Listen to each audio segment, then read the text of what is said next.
This is your turn number 4 on lesson 8.4, and I'm going to eliminate x in this video. If you want to see how to solve this by eliminating y, you can watch the first video. Okay, so when you're given a problem like this, again, we want to figure out which variable we want to eliminate, and you want to see which one's going to be easiest to do. So if you look, we have a coefficient of 9 here and then 3. So we can easily make 3 9 by multiplying by 3. So that's great. So then we can get them to match. But then we want to multiply by -3 so that when we add them together, it zeroes out. So we can eliminate x. Let's see what's going on with y, just to make sure it's not easier. So this is really a 1y, and here's a -2y. So we can easily make this 1y a 2y by multiplying by 2. So if we took that top equation and multiplied by 2, 2y plus -2y would zero out as well. So it's just as easy to eliminate y in this problem. But I already did eliminating y in my first video, so we are going to eliminate x here. Okay, let's go ahead and number the equations. So this is equation 1, equation 2. So in order to eliminate x, I want the same number here, except one of them negative, one of them positive. So we can easily, like I said, make this 3x into a -9x because that would zero out with 9x. So to make this -9x, we want to multiply by -3. But we can't just multiply that one term by -3. We have to multiply everything in both sides by -3. So put your parentheses, and we are going to go ahead and distribute here. So -3 times 3x is -9x. -3 times -2y is a positive 6y equals, and then -11 times -3 is a positive 33. So that's our new equation number 2. And so I'm going to go ahead and write equation number 1 down here as well. Plus y, making sure that it's all lined up nicely, equals 9. Okay, that's equation number 1.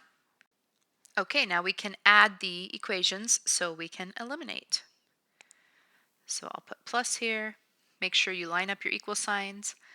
Add left side to left side, right side to right side, combining like terms. So -9x plus 9x will zero out. 6y plus y is 7y equals, and then on the right side, 33 plus 9 is 42.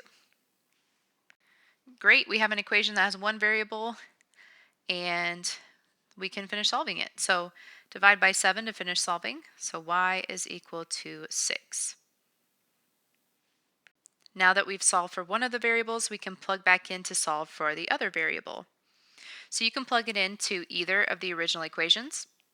Remember, technically you could do it into this equation too, the new one you came up with. That's really the same as equation 2, but a couple different reasons why you wouldn't want to do that is because this equation is this one manipulated. We multiplied it by -3, so we could have made an error, and we will never catch it unless we use one of the originals. And also, we made the coefficients bigger by multiplying, so we want to stick with the original equations always. I am going to choose equation 1.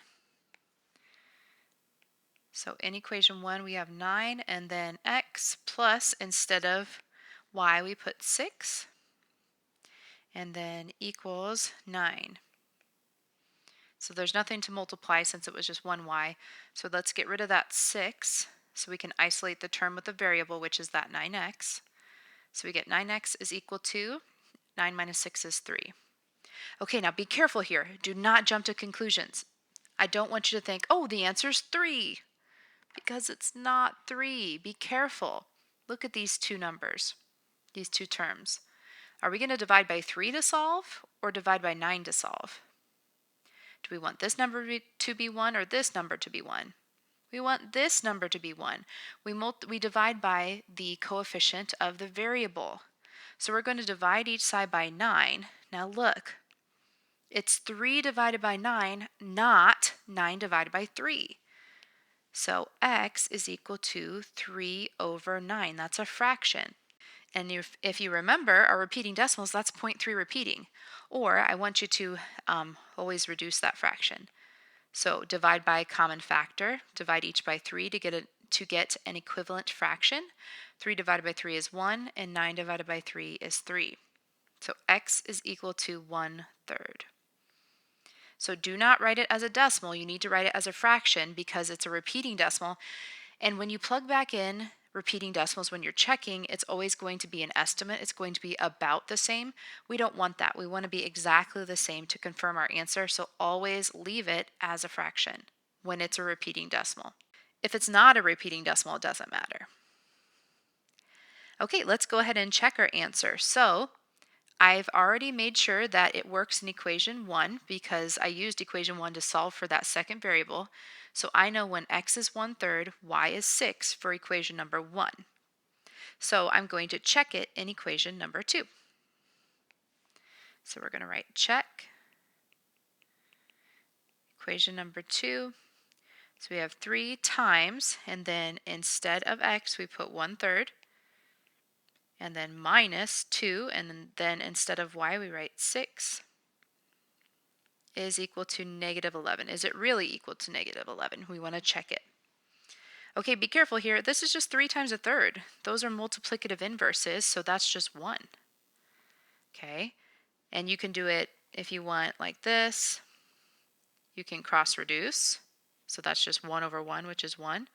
Or you can multiply across, so 3 times 1 is 3, 1 times 3 is 3, 3 divided by 3 is 1.